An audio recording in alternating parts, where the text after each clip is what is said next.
हाँ तो बच्चों हम लोग पढ़ रहे थे पुष्पी पाठकों में लैंगिक जनन। तो लैंगिक जनन में हम लोग पढ़े थे नर के बारे में, है ना। नर युग्मोद्भिद के विकास की विभिन्न अवस्थाएं, है ना। तो कल उसमें हम लोग पढ़ लिए थे नर युग्मक के बारे में। अब देखते हैं मादा के बारे में, है ना। तो मादा के बारे में हम देखते हैं, सबसे पहले हम देखते हैं जायांग।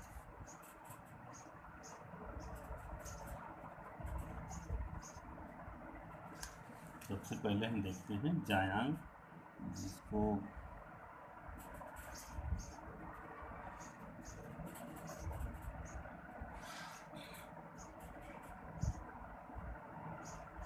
गाइनीसियम कहते हैं या स्टील कहा जाता है। गाइनीसियम या स्टील, ये पुष्प का मादा जननांग होता है, जो एक या एक से अधिक अंडकों का बना हुआ होता है। प्रत्येक अंडक में निचला फूला हुआ भाग ओवरी तथा इसके ऊपर एक पतली नलिका के समान रचना वर्तिकाग्र पाई जाती है, और इसके ऊपर एक घुंडी के समान रचना वर्तिकाग्र होती है। देखिए हम चित्र देख लेते हैं।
देखिए ये है थैलमस,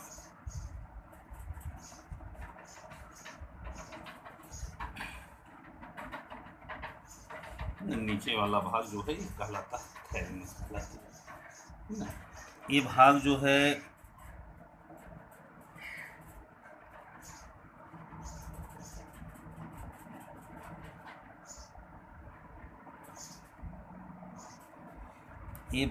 कहलाएगी ओवरी कहलाएगी। जो ये पतली लंबी नली के समान संरचना है, इसको हम स्टाइल कहते हैं। ये है स्टिग्मा। स्टिग्मा ये जो है किस जायांग के बारे में है। ये क्या है? जायांग। जायांग जिसको हम कहते हैं। तो भाई जो ये पुष्प का जो है ये मादा जनन अंग होता है ना। यह जो है एक या एक से अधिक अंडकों का बना होता है। नीचे वाला भाग अंडक कहलाता है, जो कि फूला हुआ होता है ना। और ओवरी के ऊपर एक पतली लंबी नलिका पाई जाती है, जिसको हम कहते हैं स्टाइल कहते हैं। और इसके ऊपर जो है एक घुंडी जैसी संरचना पाई जाती है, जिसको हम कहते हैं स्टिग्मा कहते हैं, है ना।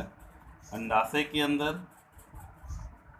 बहुत सी छोटी छोटी गोलाकार रचनाएं, जिसको हम कहते हैं बीजांड, जिसको हम क्या कहेंगे? बीजांड। ओव्यूल ये है ना, ये है इसमें ओव्यूल, है ना।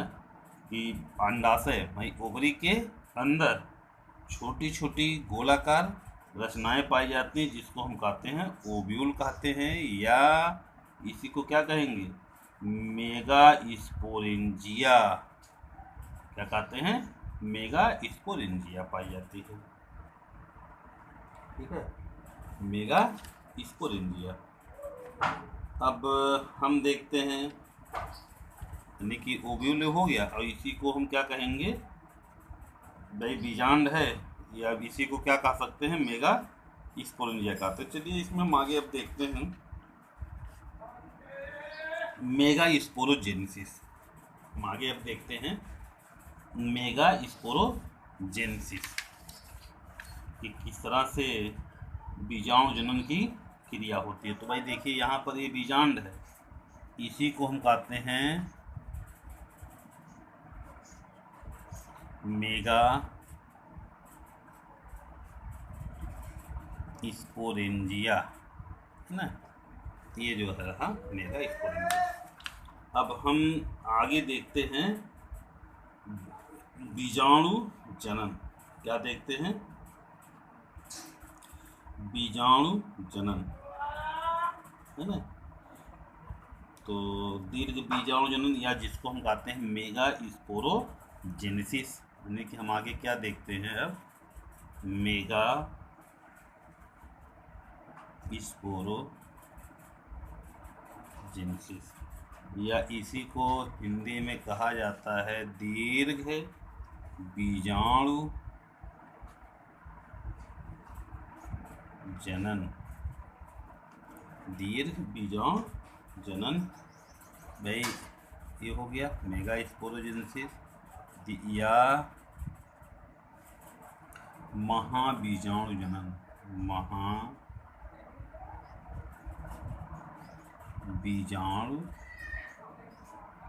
जनन, है ना, मेगा स्पोरोजेनेसिस।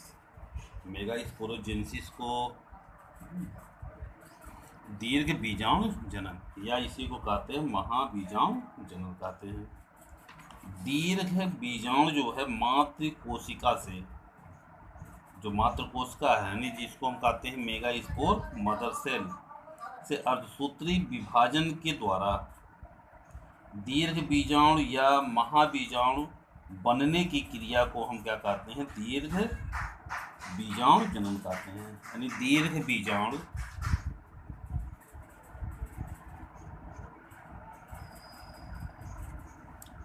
बीजाणु मातृ कोशिका, जिसको हम कहते हैं मेगा स्पोर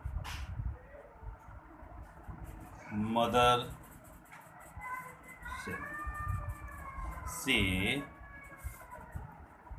अर्धसूत्री विभाजन के बाद दीर्घ बीजाणु या क्या कहते हैं महाबीजाणु या महाबीजाणु के बनने की क्रिया को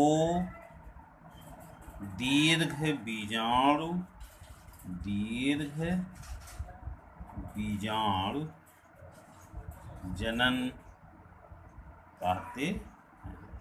यानी दीर्घ बीजाणु जनन क्या है, तो हम क्या बताएंगे, दीर्घ बीजाणु मातृ कोशिका से अर्धसूत्री विभाजन के बाद दीर्घ बीजाणु या महाबीजाणु के बनने की क्रिया को दीर्घ बीजाणु जनन कहते हैं, है ना। दीर्घ बीजाणु जनन के समय बीजांड काय की एक अधा स्तरीय कोशिका का आकार में बड़ी होकर अन्य कोशिकाओं से भिन्न हो जाती है, जिसको हम क्या कहते हैं, प्राइमरी आर्ची स्पोरियल सेल कहते हैं। हम चित्र देखते हैं इसका, ये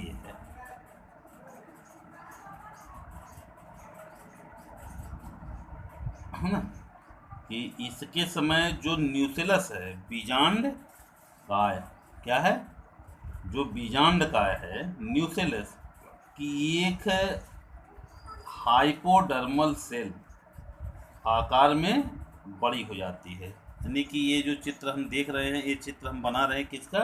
न्यूसेलस का।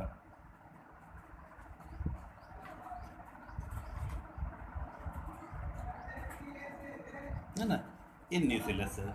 न्यूसेलस में जो हाइपोडर्मल सेल पाई जाती है, यानी देखिए हम यहाँ पर ये चित्र बना रहे हैं।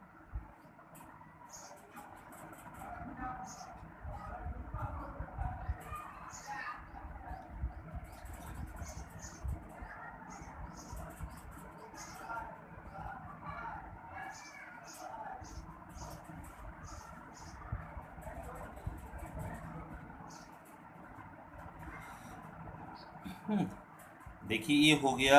हम क्या देख रहे हैं इसमें कि जब मेगा स्पोरोजेनेसिस की क्रिया जो है क्या होती है? प्रारंभ होती है। उस समय जो न्यूसेलस है, यानी जिसको हम कहते हैं बीजांड काय, क्या कहते हैं? बीजांड काय कहते हैं। न्यूसेलस की जो है एक अधः स्तरीय कोशिका, यानी जिसको हम क्या कहते हैं? ये क्या है? ये है इसकी हाइपोडर्मल सेल। एक अधः स्तरीय कोशिका, यानी हम नामकरण कर दे रहे हैं, ये क्या है? इसकी अधः स्तरीय कोशिका, जिसको कहते हैं हाइपोडर्मल सेल। हाइपोडर्मल सेल, यही हाइपोडर्मल सेल की हाइपोडर्मल सेल, यानी न्यूसेलस की जो है एक हाइपोडर्मल सेल आकार में क्या भाई, इसमें जो हाइपोडर्मल सेल है इसी में से कोई एक कोशिका मान लेते हैं, चलिए यही कोशिका है। एक कोशिका क्या हो जाएगी? ये बड़ी हो जाती है ना। यानी बीजांड काय की जो हाइपोडर्मल सेल है, उस हाइपोडर्मल सेल की कोई एक कोशिका जो है काफ़ी वृद्धि कर जाती है, और वृद्धि करके जो है ये निर्माण किसका करेगी? Primary archesporial cell. जब वृद्धि कर जाएगी, अब ये निर्माण किसका कर लिया? प्राइमरी, है ना, आर्ची स्पोरियल,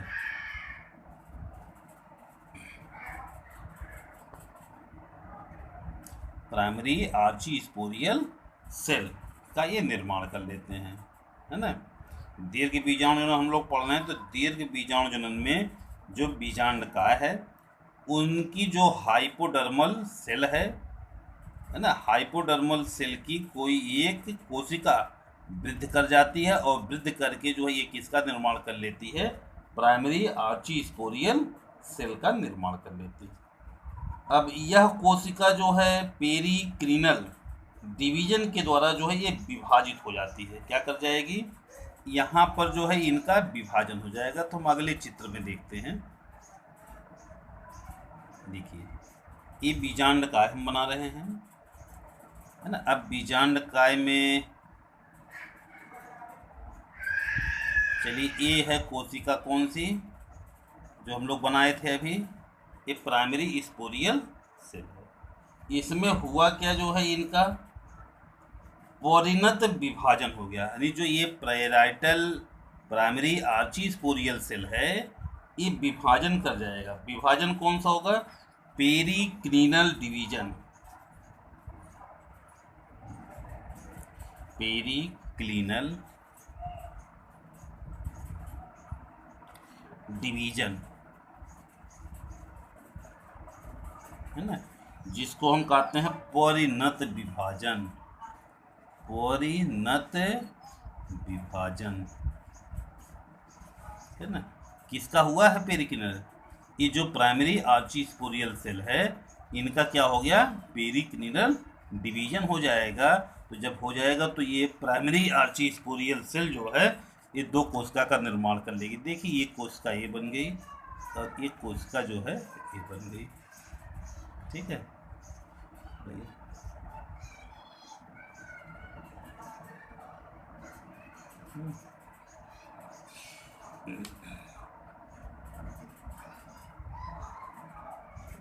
ठीक है, एक कोशिका ये बन गई और एक कोशिका जो है ये बन जा रही है। अच्छा, अब नामकरण हम कर देते हैं। ये क्या है? एक है primary parietal cell, primary parietal cell है। और जो यहाँ ये दूसरा वाला है ना, वो भी दो कोशिका बनी है, तो एक हो जाएगी प्राइमरी स्पोरोजीनस सेल।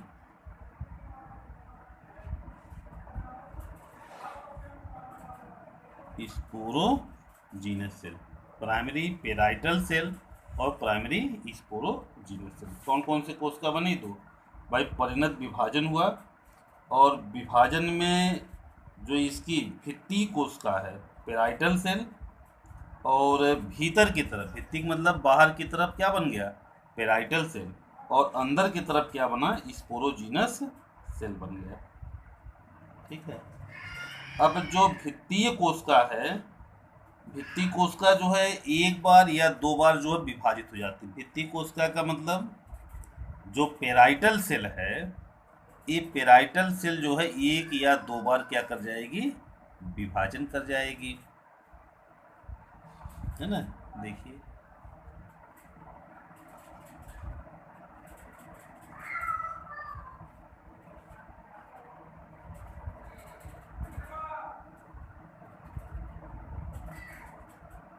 देखिए ये जो क्या नाम है, पेराइटल सेल है, इसी का विभाजन हुआ है।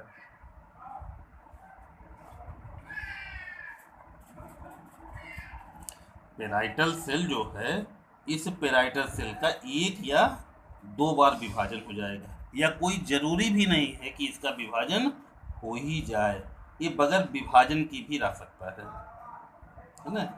तो जब पेराइटल सेल एक या दो बार विभाजित हो जाएगी, नामकरण तो वही है, यानी कि ये है क्या? ये पेराइटल सेल है, पेराइटल सेल, यही पेराइटल सेल, यानी कि जो प्राइमरी वाला है भाई, अगर से ये विभाजन हो जाएगा तो सेकेंडरी होगा। नामकरण दे दिया गया है कि ये क्या बन गया? पेराइटल सेल बन गया, है ना। इसका जो है विभाजन एक या दो बार हो जाएगा। अब जो इनकी स्पोरोजीनस सेल है, ये स्पोरोजीनस सेल क्या कर लेगा भाई? ये वृद्धि कर रहा है। अच्छा, ये वृद्धि कर रहा है, तो वृद्धि करने पर क्या हुआ? बीजाणु कोशिका का पुनः विभाजन नहीं होगा, यानी कि जो स्पोरोजीनस सेल है, इस स्पोरोजीनस सेल का जो है विभाजन नहीं होता है, और ये किस में परिवर्तित हो जाएगी? मेगा स्पोर मदर से। देखिए जो ये प्राइमरी पेराइटल सेल है, इसका विभाजन हो सकता है, एक बार हो जाए, दो बार हो जाए, या ना ही हो, लेकिन ये पेराइटल सेल है, इसका विभाजन तो होगा। लेकिन जो ये स्पोरोजीनस सेल है, इस स्पोरोजीनस सेल का विभाजन नहीं होगा, और जब विभाजन नहीं होगा तो विभाजन ना होने के कारण से क्या हो रहा है भाई? ये कोशिका तो बड़ी होगी ही अब, है ना, और वृद्धि करके जो है ये क्या करेगी? ये मात्र कोशिका की भांति कार्य करने लगेगी, यानी कि ये क्या बना लेगा? Megaspore mother, megaspore mother cell बना लेगा। क्या बना लिया ये? Megaspore mother cell. भाई देखिए, ध्यान दीजिए यहाँ पर, प्राइमरी पेराइटल सेल और प्राइमरी स्पोरोजीनस सेल, इसका निर्माण कहाँ से हुआ था? कि जो प्राइमरी आर्ची स्पोरियल सेल था, इसका जो है परिणत विभाजन हुआ, दो कोशिकाएं बनी। अब इन दो कोशिकाओं में जो पेराइटल सेल है, इस पेराइटल सेल का क्या हो गया? विभाजन हुआ, एक बार या दो बार, है ना, और विभाजन हुआ तो ये बना क्या? वही पेराइटल सेल या सेकेंडरी पेराइटल सेल का निर्माण कर लेता है। यह कोई जरूरी भी नहीं है कि इसका विभाजन हो ही जाए, है ना, विभाजन। हाँ, लेकिन जो यहाँ पर प्राइमरी स्पोरोजीनस सेल है, इनका जो है विभाजन नहीं होता है, और ये क्या करेगा? ये निर्माण कर लेता है किसका? मेगा स्पोर मदर सेल का। नहीं मतलब ये वृद्धि कर जाता है, और वृद्धि करने के बाद ये मेगा स्पोर मदर सेल की भांति कार्य करने लगता है। मेगा स्पोर मदर सेल यानी दीर्घ बीजाणु मातृ कोशिका, दीर्घ बीजाणु मातृ दीर्घ बीजाणु मात्र कोशिका का निर्माण कर लिया। किसने किया? यानी स्पोरोजीनस सेल जो है ये मेगा स्पोर मदर सेल की भांति जो है कार्य करने लगता है।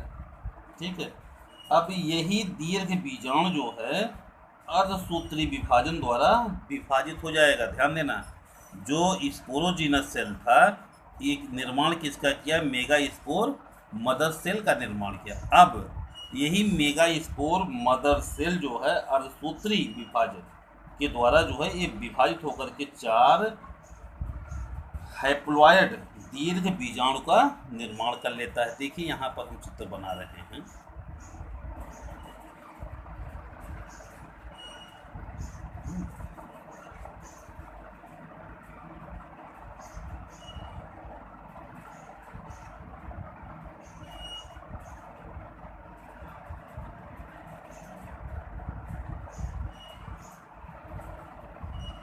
देखिए हम यहाँ दिखा रहे हैं वही कोशिका। चलिए ये कोशिका वही है भाई, ये पेराइटल सेल है। क्या है? ये पेराइटल सेल है। लेकिन हमको देखना क्या है कि जो ये मेगा स्पोर मदर सेल हैं, मेगा स्पोर मदर सेल, ये क्या करेंगे भाई? इनका विभाजन होगा। इनका क्या होगा? मेगा स्पोर मदर सेल का विभाजन होगा। तो देखिए ये वाली कोशिका एक, और विभाजन कौन सा करेंगे? ये अर्धसूत्री विभाजन करेंगे। कौन विभाजन होगा इसमें? अर्धसूत्री विभाजन होगा। तो भाई एक, देखिए 2 3, कब विभाजन होगा? पहले हम बताएं स्पोरोजीनस सेल का विभाजन नहीं होगा, और यही स्पोरोजीनस सेल जो है मेगा स्पोर मदर सेल की भांति कार्य करने लगेगी। और जब मेगा स्पोर मदर सेल की भांति कार्य करने लगेगी तो यहाँ पर विभाजन हो जाएगा। देखिए भाई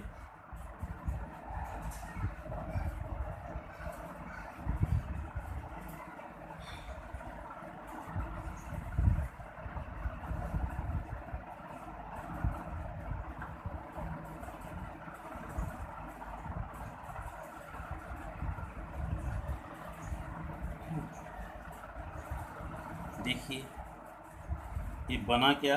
पहली चीज, जो ये मेगा स्पोर मदर सेल है इसी का विभाजन हुआ था। कौन सा विभाजन हुआ था? अर्धसूत्री विभाजन।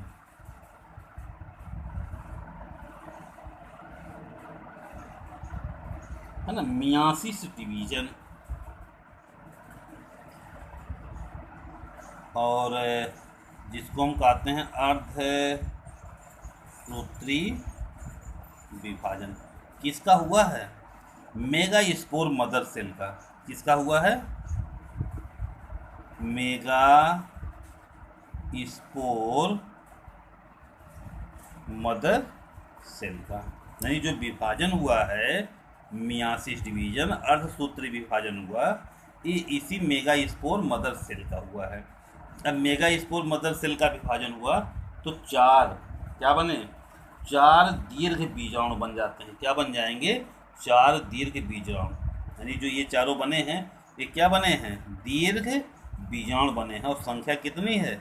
4 है। मेगा स्पोर, है ना, ये बन गए। अब चारों क्या होते हैं? जो बने होते हैं ये प्रायः एक लंबवत चतुष्कस के रूप में विन्यासित होते हैं, है ना। अर्थात इनका जो है आकार क्या है? ये भाई ये है पेराइटल सेल है, ये ऊपर जो दिखाया गया ये पेराइटल सेल है। और चारों ये क्या है? जो मेगा स्पोर है इनका विभाजन हुआ था, 4 बने हैं। और चारों जो है ये देखो लिख दिया जाए liner tetrad. Liner tetrad of mega spore. यानी कि जो चारों बने हैं दीर्घ बीजाणु, ये चारों क्या होते हैं? एक चतुष्कस के रूप में विन्यासित होते हैं। ठीक है, अब ये हो जाएगा। अब देखिए इन 4 दीर्घ बीजाणुओं में देखा जाए प्रायः एक सबसे नीचे का दीर्घ बीजाणु क्रियाशील होता है। सबसे नीचे का मतलब जो कलेजा निभाग की ओर पाया जाता है, ये जो है क्रियाशील रहेगा। और शेष जो होते हैं, जैसे ये है, इसमें चार बने हैं, चार में से कोई एक क्रियाशील होगा। एक का मतलब कोई नहीं कि बीच से हो जाएगा, हमेशा जो है किधर होगा, जो निभाग की ओर पाया जाता है। चार बने थे मेगा स्पोर, किसके कारण से बने थे, जो मेगा स्पोर मदर सेल है, इस मेगा स्पोर मदर सेल का जो है विभाजन हुआ था अर्धसूत्री, और अर्धसूत्री विभाजन के कारण से चार कोशिकाएं बनी थी। अब चारों कोशिकाओं में, जो चारों कोशिकाएं हैं, ये एक चतुर्थक के रूप में जो है ये क्या है, लगी हुई। चारों देखो एक लाइन से लगे हुए हैं, अर्थात हमको ये टी के आकार का दिखाई। ध्यान देना, ये ऊपर जो है नामकरण कर दे रहे हैं, पेराइटल सेल है, ये क्या है, ये पेराइटल सेल है। और जो मेगा स्पोर मदर सेल थे, इसी का विभाजन हुआ था, चार बने थे। अब चार में जो है तीन तो ये क्रियाशील नहीं होते हैं, और एक जो होता है इसमें क्रियाशील होता है। कौन सा क्रियाशील होगा, जो निभाग की तरफ पाया जाता है ना, जो निभाग की ओर पाया जाएगा, ये क्रियाशील होते हैं। और शेष तीन जो होगा ये अक्रियाशील होता है, अर्थात ये शीघ्र ही नष्ट हो जाते हैं। तो हम एक अगला चित्र बनाते हैं, देखिए चार है, कितने हैं, चार हैं। तो चार में से तीन जो होते हैं, भाई पहले हम क्रियाशील के लिए देख लेते हैं। ये वाला क्या है, ये क्रियाशील बीजाणु है। जो नीचे सबसे जो महत्वपूर्ण चीज़ है, ये हमेशा जो है निभाग की तरफ वाला भाग जो है क्रियाशील होता है। तीन जो होते हैं, तीन क्या होंगे, तीन डिजनरेट हो जाते हैं, अक्रियाशील होते हैं। एक आने मतलब ये तीनों क्या होंगे, ये तीनों जो है नष्ट हो जाते हैं। ठीक, ये तीन जो है क्या करेंगे,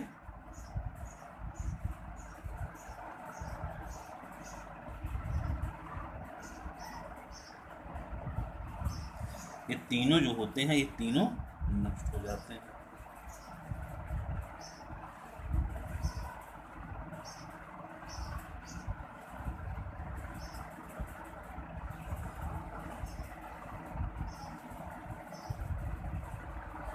ना, तीनों नष्ट। देखिए यहाँ पर नामकरण किया था, ये है फंक्शनल मेगा स्पोर। क्या है,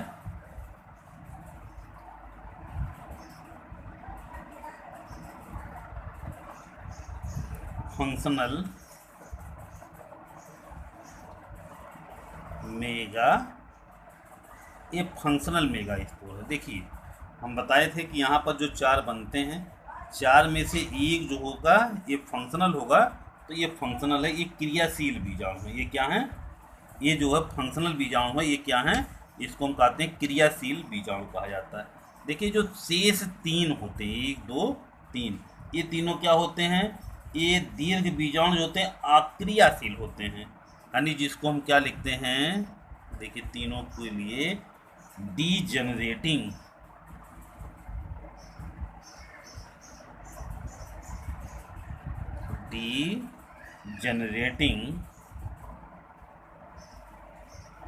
डीजनरेटिंग मेगा स्पोर, यानी कि इसको हम क्या कहेंगे, अक्रियाशील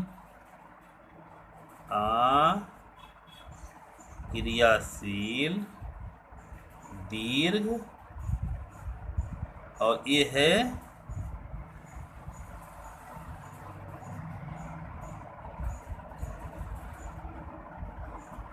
ना, चार बने थे, चार में से जो है एक फंक्शनल है, जिसको हम कहते हैं क्रियाशील बीजाणु, और तीन जो होते हैं नॉन फंक्शनल होते हैं। जो नॉन फंक्शनल होते हैं, जो अक्रियाशील बीजाणु हैं, ये नष्ट हो जाते हैं, है ना। और कभी कभी ऐसा भी देखा गया कि भाई निभाग की ओर वाले दीर्घ बीजाणु के स्थान पे भाई हमेशा जो है तो ज़्यादातर यही है कि निभाग की तरफ वाला ही क्रियाशील होगा। लेकिन ऐसा भी हो सकता है कभी कभी जो है कि इसके अलावा कोई अन्य कोई दीर्घ बीजाणु जो है क्या क्रियाशील हो सकता है ना। तो ये रहा जो है क्या, मेगा स्पोरोजेनेसिस। तो मेगा स्पोरोजेनेसिस क्या है, दीर्घ बीजाणु मात्र कोशिका से अर्धसूत्री विभाजन के बाद दीर्घ बीजाणु या महाबीजाणु के बनने की क्रिया को दीर्घ बीजाणु जनन कहते हैं। देखिए, जो दीर्घ बीजाणु जनन की क्रिया हो रही है, होता क्या है कि मेगास्पोर मदर सेल, है ना, बताया गया मेगास्पोर मदर सेल से अर्धसूत्री विभाजन के बाद दीर्घ बीजाणु या महाबीजाणु के बनने की क्रिया को दीर्घ बीजाणु जनन कहते हैं। इसमें होता क्या है कि बीजांड की जो हाइपोडर्मल सेल है ना, इस हाइपोडर्मल सेल की कोई एक कोशिका क्या करती है, प्राइमरी आर्चीस्पोरियल सेल की भांति कार्य करने लगती है।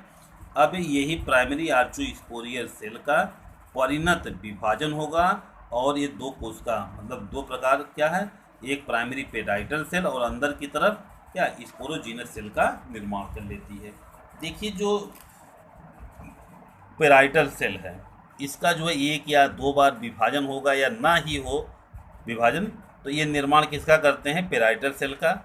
और जो प्राइमरी स्पोरोजीनस सेल है, ये जो है मेगास्पोर मदर सेल की भांति कार्य करने लगता है। अब यही मेगास्पोर मदर सेल का जो है अर्धसूत्री विभाजन हो जाएगा और विभाजन के परिणाम स्वरूप 4 दीर्घ बीजाणु बन जाते हैं, मेगास्पोर बन जाएंगे। चारों दीर्घ बीजाणु जो है एक लाइनर के रूप में लगे हुए पाए जाते हैं, है ना, और इनमें से हमेशा देखा जाए निभाग की ओर वाला बीजाणु, दीर्घ बीजाणु जो होता है, ये क्रियाशील होता है। हाँ, कभी कभी इसके अलावा, निभाग के अलावा भी कोई अन्य बीजाणु भी जो है क्रियाशील हो सकता है, लेकिन प्रायः जो है कौन सा, निभाग वाला जो है ये क्रियाशील होता है। तो जिस क्रियाशील होता है इसको हम कहते हैं फंक्शनल मेगास्पोर, और जो 3 होते हैं, 3 क्या हो जाते हैं, 3 अक्रियाशील बीजाणु, ये नॉन फंक्शनल होते हैं, है ना। तो ये रहा जो है दीर्घ बीजाणु जनन, क्या रहा, दीर्घ बीजाणु जनन, या जिसको हम क्या कहते हैं, मेगास्पोरोजेनेसिस। यानी ये जो फिगर है, ये चित्र बना है किसका, दीर्घ बीजाणु जनन का, ठीक है, या जिसको हम कहते हैं, ऊपर लिखा गया है मेगास्पोरोजेनेसिस का, है ना, दीर्घ। अब हम लोग आगे पढ़ेंगे मादा युग्मकोद्भिद का विकास। क्या पढ़ेंगे, अब आगे हमको देखना है मादा युग्मकोद्भिद का विकास, तो हम इसको अगले वीडियो में आप लोगों को देंगे, ठीक है।